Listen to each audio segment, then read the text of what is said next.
Hello and welcome to another World of Warcraft video. This time it's going to be the Blademaster in Warlords of Draenor. So this is one of the hero classes that a lot of people think are going to happen. And in this video I'll go through their chances of being in the game, what they would be like in the game, and just some in-game stuff about them.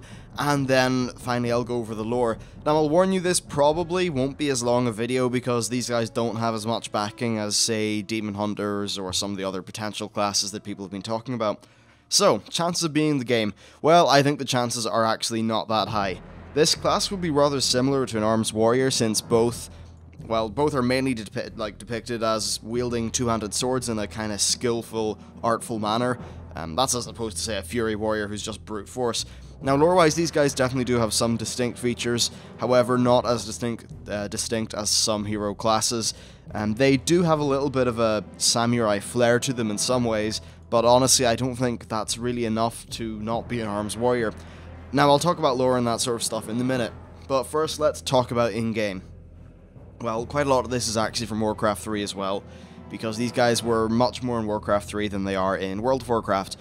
There are actually quite a few different Blademasters in the game, and most of them are evil and can be seen manning the fortifications of Hellfire Citadel and other orc strongholds in Outland.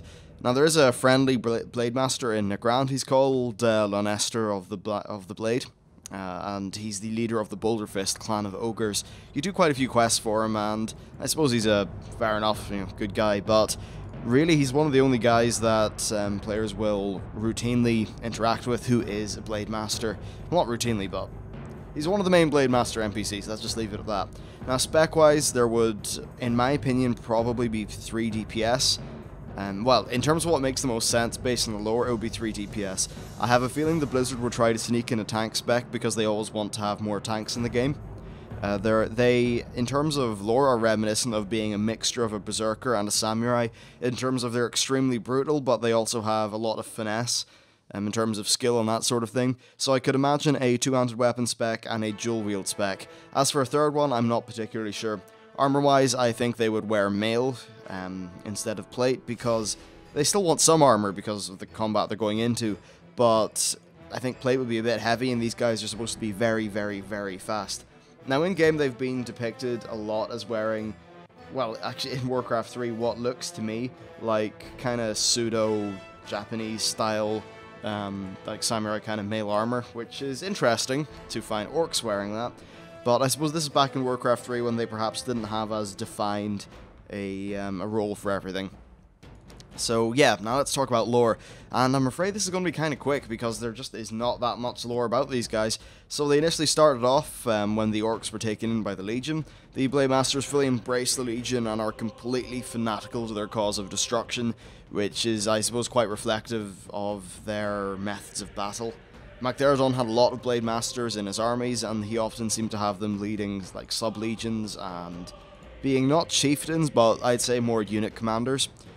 These guys, when they drank the orc blood or the demon blood, they went crazy. Essentially, these guys, absolute berserkers, crazy, strong in combat, very, very dangerous, and well, the only way they'd die is probably by having a lot of their opponents being dead as well. Quite strong. Now, there are actually some in the new Horde, Thrall's Horde. They serve as elite troops and often form bodyguard units for important Horde champions, and they wear a sashimono into battle, which is a Japanese war banner that's worn by the troops. It's something you may not know it by name, but if you see it, you'll know what it is.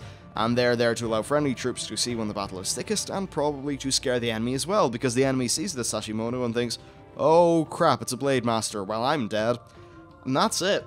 4 minutes and we've covered like all the lore backing for this class. I know that people really want this to be in the game, but I just don't think it's going to happen. I really don't.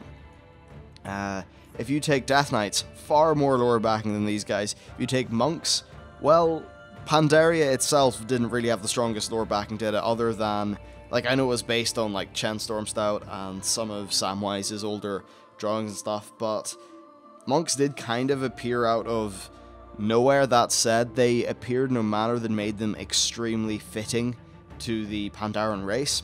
Now, the thing is, we already have orcs in game, and the only, like, race that has had Blademasters has been orcs, so I'm not really sure how they would add this with it making sense. Even for giving it to other races, I mean, sure, anyone can learn the ways of being a Blademaster, but at the end of the day, it's mainly an orc thing, so yeah, I don't really think it's going to be a thing. But still, if you have any comments or responses, do leave them in the comment section. It'll be interesting to see what y'all think. And with that, I'll see you next time.